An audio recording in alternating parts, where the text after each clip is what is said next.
I'm with Miss Shinn, my mentor and flute private lesson teacher.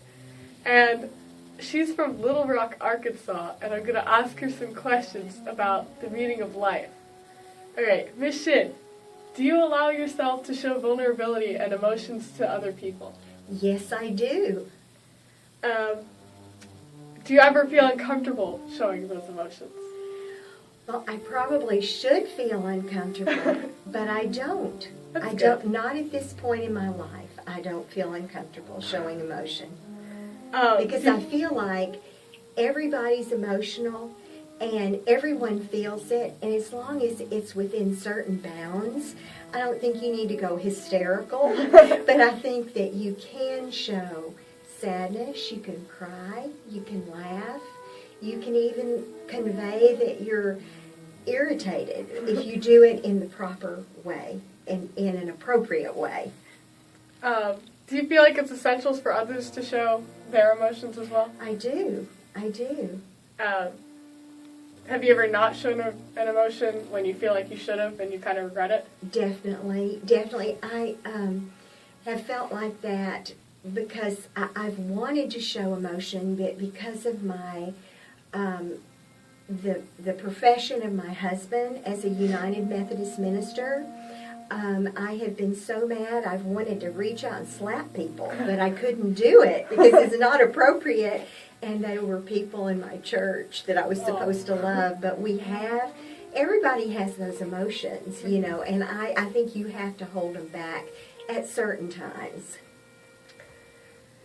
Why do you think people dwell so much on the past or look for the past for stability?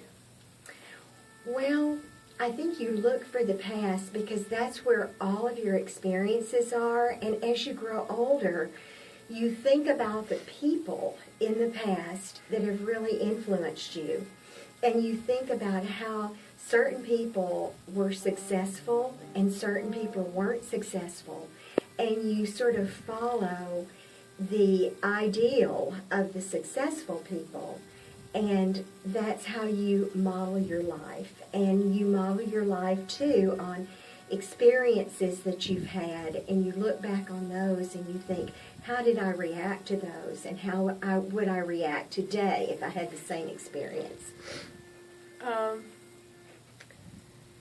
What is the reason, in your opinion, for why society is greedy or looks to materialistic things for comfort? Well, I think inside all of us, we're all a bit greedy. We're all a bit self-centered. And I think nowadays, in our society, everybody has a lot, so much more than they used to have, and we have access to so many things. We see so many things on television. We're able to see other people having things where in the past people did not. And I think it just, unless we work on ourselves inside to be, I'm trying to think of the right word, to not let that greedy part of us come out.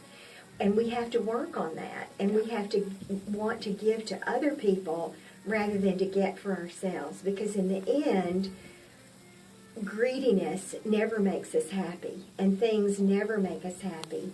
And I have an uncle who was like that. He spent so much money, he had money, he spent money. In the end, he lost all of his money. He died, and people really didn't remember him. So I think we need to think about what we give, what we do, rather than what we have.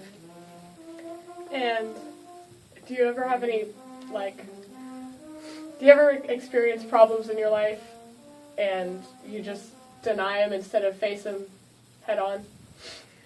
I think there are a lot of things in our lives that we just can't control. And so, and that would be, I guess you could say, denying them. That's kind of an interesting question, because I feel like you can't deny those things, but you cannot control those things. So you have to learn how to react to those things that happen to you. So I think that there are many times that things have happened to me that I haven't denied them, but I've controlled myself so that I didn't let them overwhelm me. Okay. Okay. Is That's that helpful. all? Yeah. Oh, good. So I Okay. was talking with Miss Shinn, and we talked about